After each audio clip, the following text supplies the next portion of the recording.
Grand Canyon, you don't see the Grand Canyon, you experience it. That's what this is like. It's a chance to realize how insignificant you are and how a part of this whole thing we are. It's quite zen, actually, in the middle of all this loud and crashing. It's a very quiet and peaceful thing to do.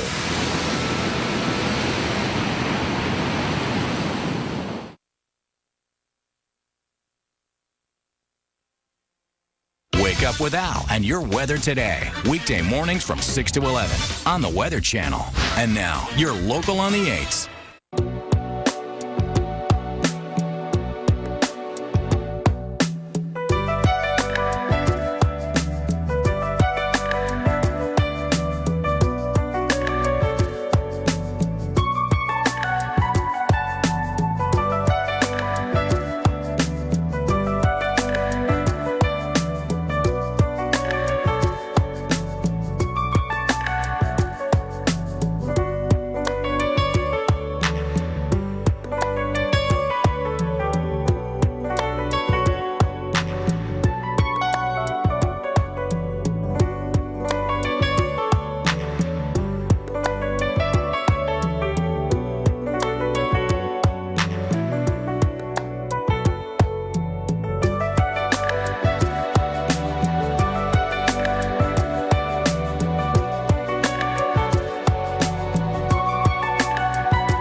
I'm meteorologist Kim Cunningham with a weather update. Pacific Northwest, check it out. Winter storm warnings all the way to the Pacific coast.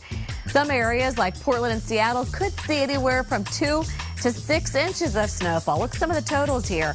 Medford 3 to 5. Of course, the higher elevations will see a lot more than that. And a reminder of weather updates throughout the evening, or you go to weather.com 24/7 for the very latest. We now get you back to Cantore Stories.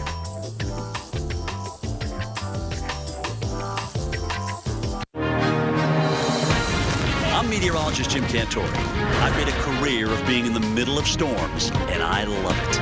But there's more to weather than storms. Some people live where they have to deal with harsh or unusual conditions on a daily basis. On Cantore Stories, we'll take you to these places. You'll meet the people that call them home, and we'll immerse you in their culture. On this episode, it's life on the bayou.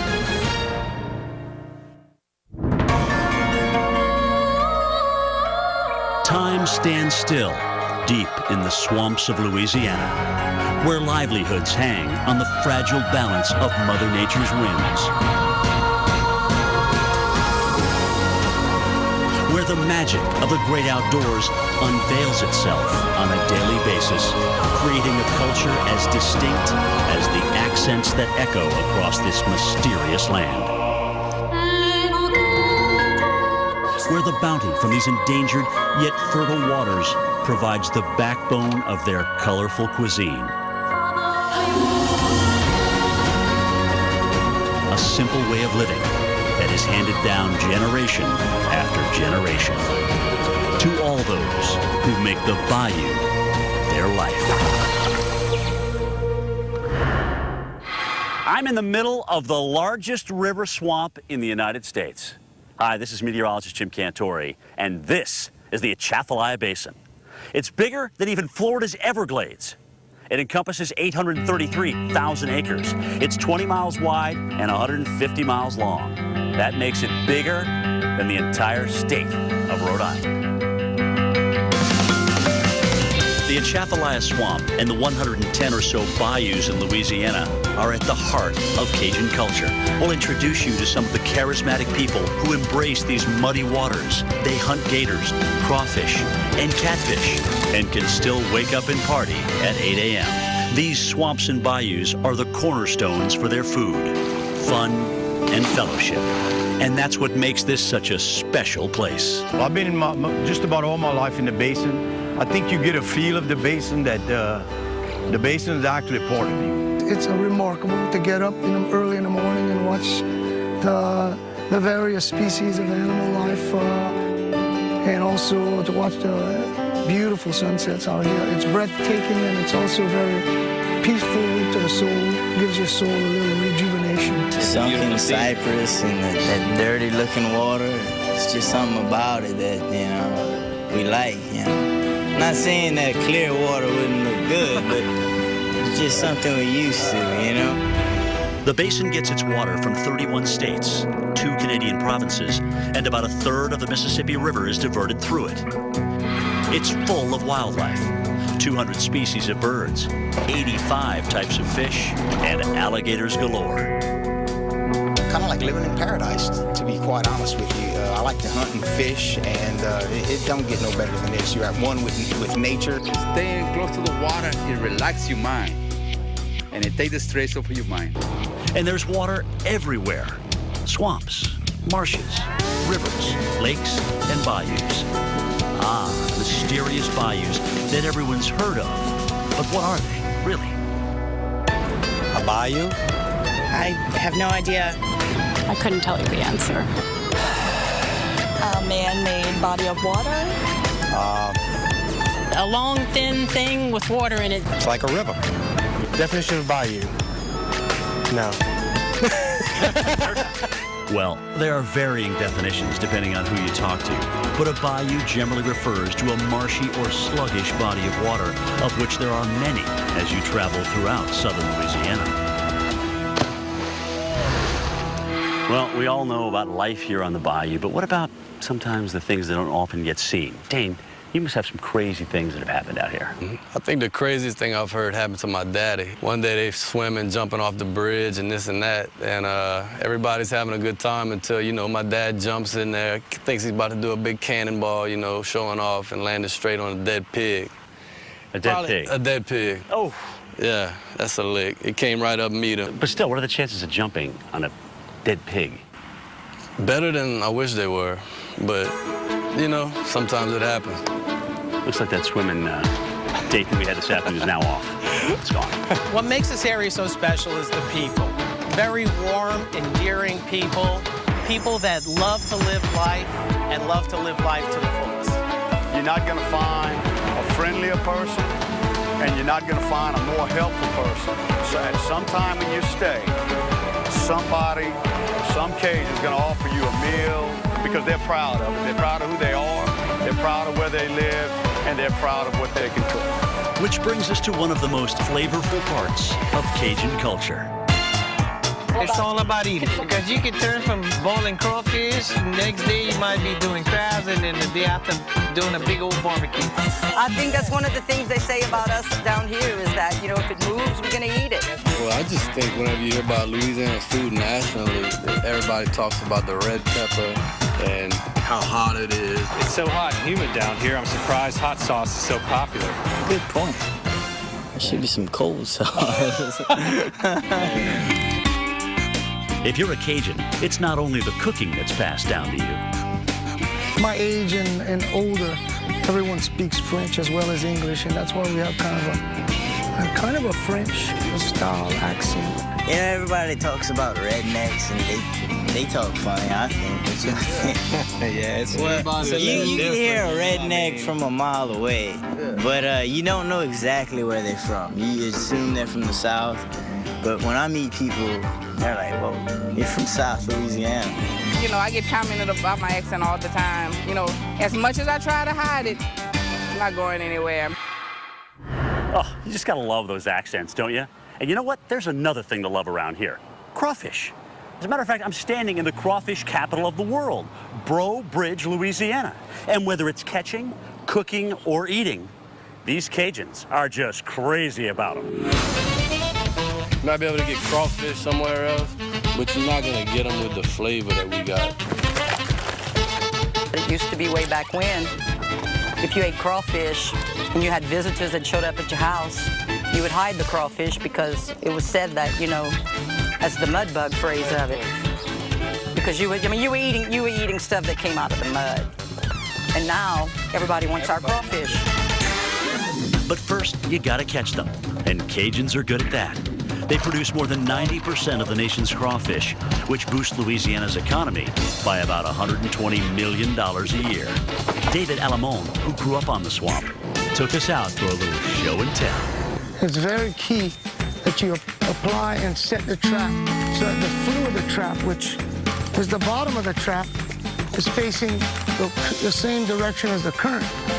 As you can see, in this trap, we got a good average of about 3 pounds of crawfish, which is left about a 2-day run. So you have an opportunity to get a good harvest on a every other day basis. But not everybody knows what to think about these tasty little devils.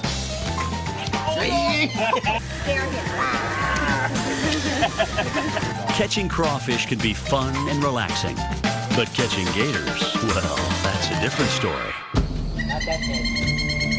If Hollywood were casting for a Cajun swamp guide, they'd call Norbert LeBlanc. Look at him right there. You see him? He's been hunting and fishing these waters for over 60 years. Crawfish, snakes, frogs, turtles, you name it. But it's the king of the swamp that's been his most dangerous adversary. My first encounter with a big alligator was that I didn't know what I was doing too much, so what I did was I took the rope like this, and I would do this, wrap it around my hand, which is not a good thing, you know. So when he took off, he pulled me in the water. But I learned one thing that day, learn how to walk on water real fast. Indigenous to the southeast United States and plentiful in the bayous, gators to most Cajuns are nothing to get worked up about. One night we went frogging, and there was more alligators than frogs. Mr. Bruce is crazy, you know that. He was the principal at our high school. He'll see 2 alligators on either side of the boat. If he sees a frog, he's in the water. And this is in the dead of night. Bayou residents may be comfortable with their scaly neighbors, but visitors, while fascinated, can get a little jumpy around them. I had a film crew out here one time, and we were filming a big alligator coming to the boat. And all of a sudden, the alligator went underwater, which is normal. But then when that fish struck the side of my boat or hit close to the boat right here, it made a noise, and I thought they was going to all jump out of the boat. As for LeBlanc, he still gives tours, but gator hunting is a thing of the past. When they asked me why I quit hunting alligators, I said, well, I quit hunting alligators because I was ahead of the game. I had all my fingers and all my toes, so it was time to quit.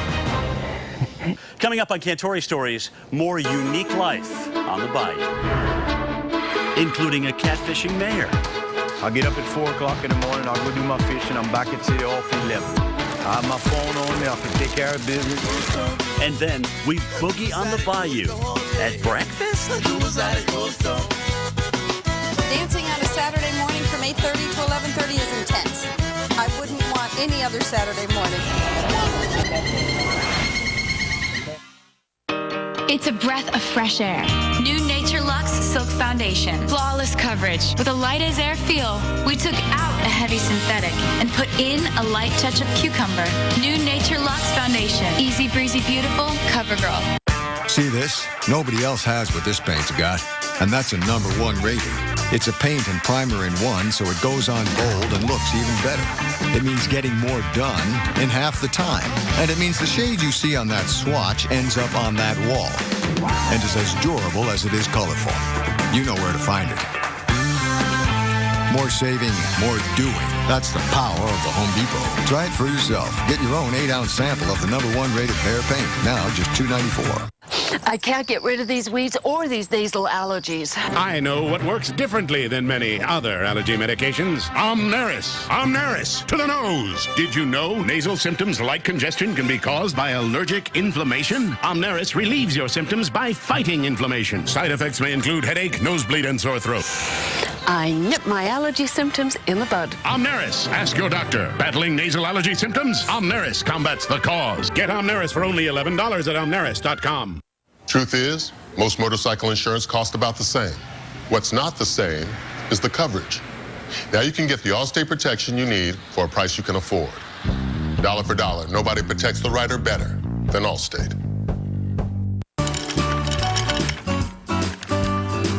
Looks like it's time to stock up. So save big at the PetSmart Stock Up and Save sale. Save $5 on Purina One dog food and save $4 on Beneful dog food at PetSmart.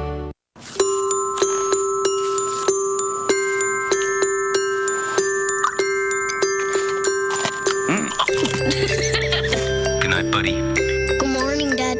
Oreo, Milk's favorite cookie. passion for its shape,